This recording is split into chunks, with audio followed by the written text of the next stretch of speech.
Стартирам шоколадовия десерт в шоколадовия крем в iVario Pro. Така, отивам в раздел любими, запаметил съм си шоколадов крем. Рационал iVario ми казва, моля, заредете. Сега ще сложа млякото и сметаната. Сега Рационал iVario Pro иска да вкарам сондата за вътрешна температура, за течността.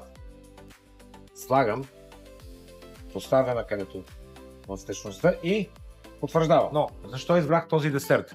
Защото млякото и сметаната са много чувствителни на загаряне. Ако го правя в една тенджера или казан, това означава, че цялото ни внимание трябва да е там, защото всички знаем, като събори млякото, какво се случва.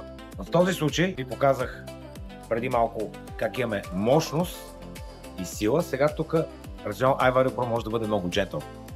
По този начин песта време, песта ресурс.